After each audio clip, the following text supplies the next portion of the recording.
what is at the root of Oklahoma's problem with impaired driving? Are the laws not tough enough? If they are tough enough, then why do our loved ones keep dying at the hands of people driving under the influence? We just had another tragic example of this. 4 young adults killed by a wrong-way driver on I-40. 2 of them had just graduated from El Reno High School. And the driver who hit them, investigators say, was drunk with open beer cans found inside and outside his wrecked car. That man now in jail facing murder charges, and the 4 victims, the latest in a long list of people who lost their lives for simply being in the wrong place at the wrong time. I am joined today by 3 people who sadly know what it feels like to lose someone to a drunk or impaired driver. Christy Murrow is the co-founder of Void, Victims of Impaired Driving. Her daughter Marissa was killed in a head-on crash caused by a drunk driver in 2020. Thanks for being here, Christy. Thank you.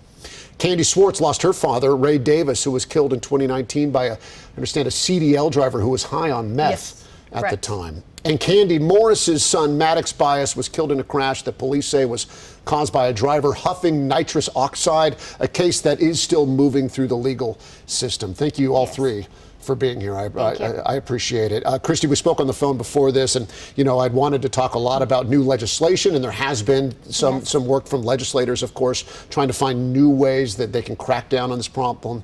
After talking to you, I still want to talk about that, but really, I thought maybe there's some unsaid things that need to be said right now from people like you, people who've lost loved ones. And what aren't people saying about drunk driving and the impacts that it's having? Kind of like our discussion, I believe that we get what we tolerate. And I think that for far too long, impaired driving has been probably the most socially acceptable crime out there. There's people that if this was a mistake or this was, we soften the words around drunk driving, drug impaired driving so much that we want to almost dismiss it. And those of us that have experienced it and know how devastating it is truly a crime. It is something, it's a choice that someone has made. And I just want people to really recognize it for what it is, call it what it is. This is a crime and it needs to be handled like that. And I think when it does, people will quit tolerating it and accepting it or making excuses for it. And that's when I think true solutions can actually start to make a difference. One thing that stuck out to me when we were talking was that you said, I want it to become like smoking. Because, obviously, and people still do smoke, and smoking is not against the law, but there is a public tolerance of it that has very much changed over the years. And you think that that's where we need to get with that kind of crime. Does that make sense to either one of you? Yes, absolutely. For sure. Yeah, sure.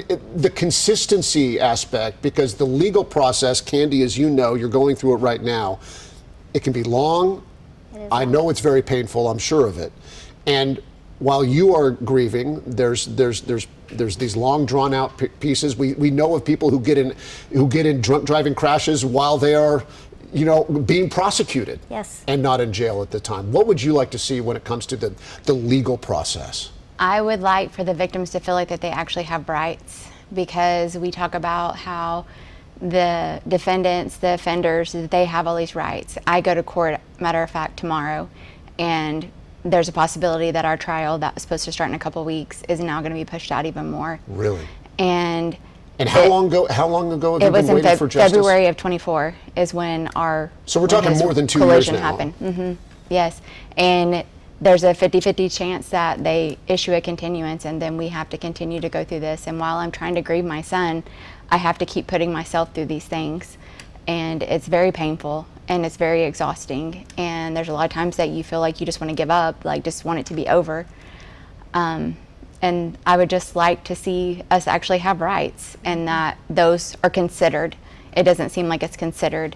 I've said that someday when I retire, I would like to go back and be a victim advocate, because I know what it's like to sit on this side where a lot of them don't.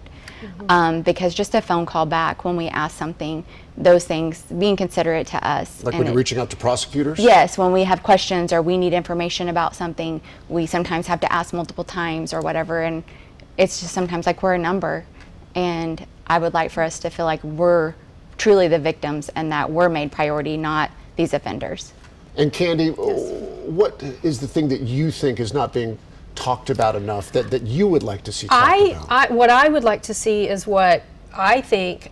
So my dad was killed November 24th, 2019 in Canadian County. He was killed by a man high on methamphetamine while driving a semi-truck. He decided to stop at the casino in Norman and smoke meth and drive into Yukon and basically run over my dad.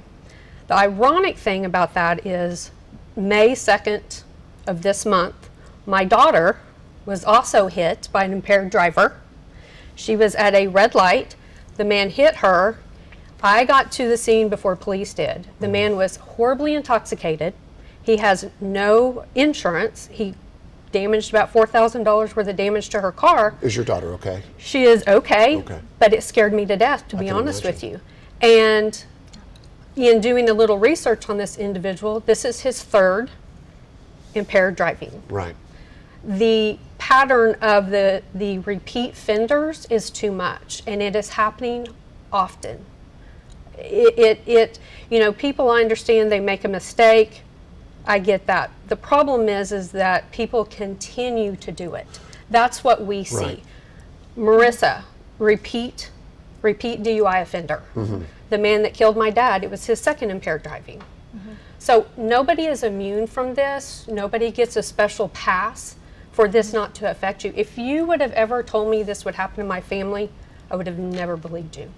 So what can be done about that? And I know that there has been, for example, the new legislation that is making it a felony, certain types, if you're going through a school zone, if you have children in the car, if you're going over a certain miles per hour, if you have a wrong way crash like we just saw. That's trying to crack down and be a little bit more hard, even if it is a first offense. But so often, as you're pointing out, I feel like, and I don't know the statistic on this, but it seems that every time I'm reading a story here on the news, that it's somebody that has been prosecuted multiple times Correct. Yes. for impaired driving offenses. And part of the challenge is, I think, from repeat offenders and having multiple things, we actually are trying to address within this legislative session. There's actually a bill waiting on the governor's signature. We're hopeful that he will sign it. It's 1543. And what it is it really is a bill that helps to follow the current statute. The current statute is your first DUI is a misdemeanor. The second is a felony. But as was already alluded to one time, is that adjudication takes so long that people are getting repeat offenses before the first one's even been prosecuted. Right. And so you stop a person again, that's another misdemeanor. So now they have two at the same time. And then they have another one because it takes so long to adjudicate. Right. So this bill actually allows DAs to pull the two together, treat it as a felony, because two should be a felony according to our current statute. And so it doesn't add a new felony, but it actually helps them to follow what the intent of our current law is. Right. So we're very hopeful that he will sign that, because we're running into that often. Again and again and again in court, that people have multiple misdemeanors and also multiple felonies and have yet to serve a day in jail or any true accountability. Candy, the person who killed your son, is that person going through the legal process, or is that person behind bars right now? No, she bonded out in February. They arrested her in March, and she's been out since then. She paid a full cash bond, and so she is out. She didn't commit an additional drinking violation, but she has additional crimes that she is now awaiting that prosecution as well. A different type of crime that was committed. And she bonded Wow. out on that too. So And so significant. she's out on bond. And so when these continuances happen, the only one that benefits from them is the offenders, not Right. the family. And of course, every time we have a new incident, like we had this wrong way driver crash, that horrible one that killed four Yes. Yes. very young adults, and you have to relive the trauma. Oh, I sat Friday and cried at home. I just cried because I know the pain that those mothers feel. Immediately. And my son was 18, and I know that pain. Yeah. And Marissa was 19, and that crash happened about 2 miles from hers. Wow. And so immediately, yes, every single family probably in our group. Right. Void has over 250 families that have been directly impacted, and close to 1,000 extended friends and family. And every one of us, you could probably hear and feel the collective sigh of, oh gosh, another family, and in this case, 4. Yeah. And it's heartbreaking. It really is. Truly is. So one message that I want to make super clear here is that you want there to be more accountability. You know, Absolutely. we need to change Yes. the social norms here. Yeah. What is working when it comes to working with lawmakers? What are the hurdles that we have to get over, and what's the sticking points? And are lawmakers receptive to trying to find ways to make a difference? I know that you work with lawmakers. Do you as well, Well, Candy? yes. This last legislative session, House Bill 3304 was actually sponsored by Jay Siegel, my personal rep where I live, and it did pass the 3 different committees on the House side. It passed the House 87-0. It went on the Senate side. It was put on the agenda.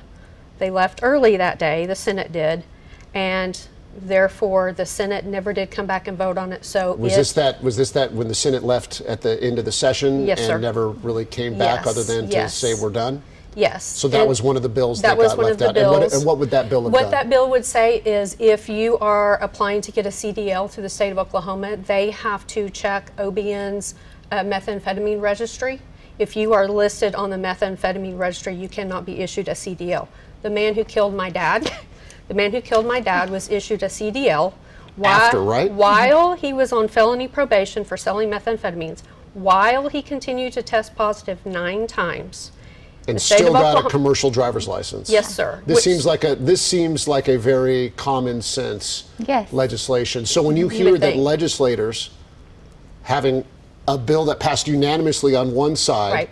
came over and they did not even address it Correct. before the end of the session, how did that make you feel? Extremely frustrated. I was sent a message that Julie Daniels had apologized to me because I had sat there all day waiting for the bill to be heard. It was actually the 11th item on that day's agenda, but they left early and so it was never heard. It's extremely frustrating. What we are trying to do is just keep people from dying. And it's very frustrating when you have lawmakers that you feel like you're having to fight lawmakers to actually get some help. What I'm asking for in that particular situation was nothing outlandish. It's just safety. Does anybody think a guy driving a semi-truck should be able to smoke meth and drive? I mean, I would hope not. I would think 0% of I would think so Oklahomans. too, but currently I think there's a hole in that system. Yeah, I think it's an issue of urgency. I think many issues, any big issues, right, that we know are going to take a long time to solve, there's a sense that we've got time. Right. What we've all learned from losing someone is you never know how much time you have. That's true. And so for us, every year, every session that goes by, 400 lives are affected by this crime. And Absolutely. for us, it's a death, Right. not just a minute. Well, I'll tell you what, that's our time here on this program. I want to continue our conversation online. Look for that. But Christy, Candy, thank you so much for being Thank here you today. for having having us. us. Thanks for having a bigger conversation. Absolutely.